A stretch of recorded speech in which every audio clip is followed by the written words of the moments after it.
Let me begin by saying to the press, I'm sorry that I'm late. We just learned a very close friend passed away, Rich Trumka, and he was more than the head of the AFL-CIO. He was a good, close, personal friend. And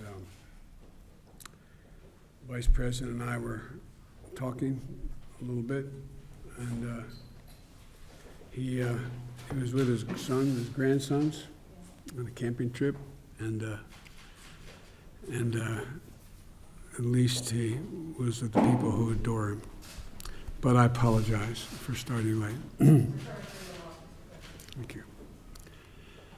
The Vice President and I are honored to host leaders representing a rich diversity of the Asian American, Native Hawaiian, and Pacific Islanders communities, many of whom I met before, some of whom I'm meeting for the first time, and welcome again to the White House. We have a full agenda to discuss: the pandemic, the economy, immigration, voting rights, and hate crimes. In fact, let me start by acknowledging that on this day in 2012, I was with another friend who's half Sikh, he's a Sikh, and we were on dealing with the 10 people shot in a hateful act of bigotry at the Sikh temple in Oak Creek, Wisconsin. 7 people lost their lives that day.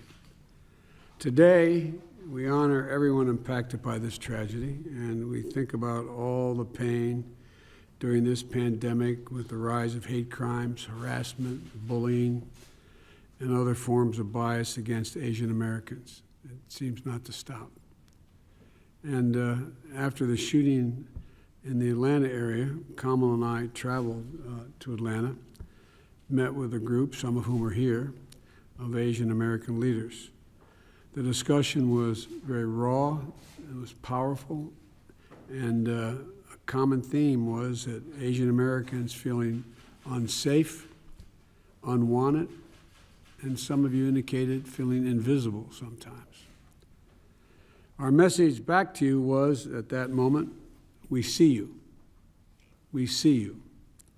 A few months later, we stood here in the White House and we signed the COVID-19 Hate Crimes Act into law. It also was a powerful moment, showing that we can come together, Democrat and Republican, we can come together as a nation and truly look out for one another. You know, that's why we wanted to convene this meeting, to continue to strengthen our efforts, because more must be done, in my view, our view.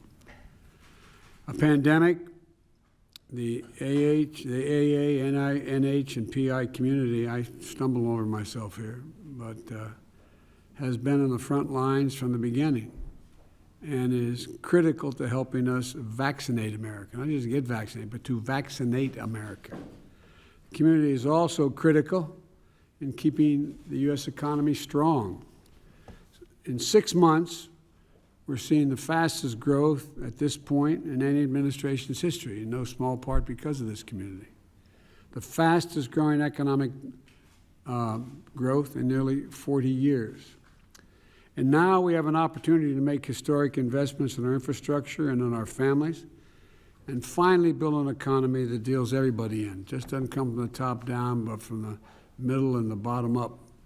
And creating millions of good-paying jobs in every community, including the AA, NH, PI communities, and delivering affordable child care, paid leave, universal pre-K, as well as community college. There's work to do on immigration. There's work to do on voting rights, and so much more. On my first day in office, I signed an executive order to advance racial equity and a whole-of-government approach to address inequities and injustices in America from every agency. And this group's input has been critical and continues to be critical to that approach. And I look forward to the discussion that we're about to have and the actions that, God willing, we'll be able to follow. So I want to thank you all again for being here, and we'll get to our meeting. Thank you.